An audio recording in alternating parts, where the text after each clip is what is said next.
Monsieur le Président, j'ai regardé dans mon dictionnaire de langue française ce que voulait dire informel. Informel en langue française, ça veut dire mal formé et disgracieux. Ça a été employé par Montaigne en 1580 dans un sens, quelque chose qu'on a du mal à définir.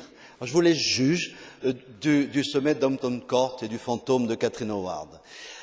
Vous n'avez pas de chance, hein, vous, président britannique. La France a dit non et on demande au Royaume-Uni de relancer l'Europe.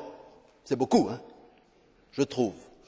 En même temps, nos concitoyens ont eu pendant de nombreuses années quelques horizons avec lesquels ils vivaient et on les faisait vivre.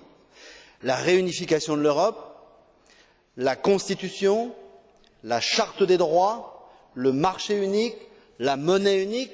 Rejoignez-nous, Monsieur le Ministre, plus vite. Lisbonne ne remplit pas cette fonction, si je pense à nos concitoyens. Et aujourd'hui, c'est le vide. Je ne conteste pas les priorités à la limite du sommet, ce n'est pas le problème. C'est le lien aux citoyens, c'est comme s'il y avait quelque chose que l'on partageait qui a un peu disparu. Je pense que le sommet prochain, ou ceux d'après, doivent retrouver quelque chose qui nous donne un horizon d'échange avec nos concitoyens. Il y a bien sûr la cohésion des 25. On appelle ça parfois le plan Marshall, pour ceux qui nous rejoignent, parce que de l'élargissement sans fin et de l'avarice sur le financement, les concitoyens le voient. Ce n'est pas bon du tout. Je pourrais dire, ça serait bon de reprendre quand même le mot harmonisation dans l'écriture européenne. Quelque part, il disparaît. C'est pas bon, ça non plus. Or, il y a encore des choses à harmoniser. On ne va pas tout harmoniser. Mais il y a quelques domaines où on peut progresser. Et si on oublie, on laisse tomber ce mot et cette valeur, les citoyens vont s'éloigner.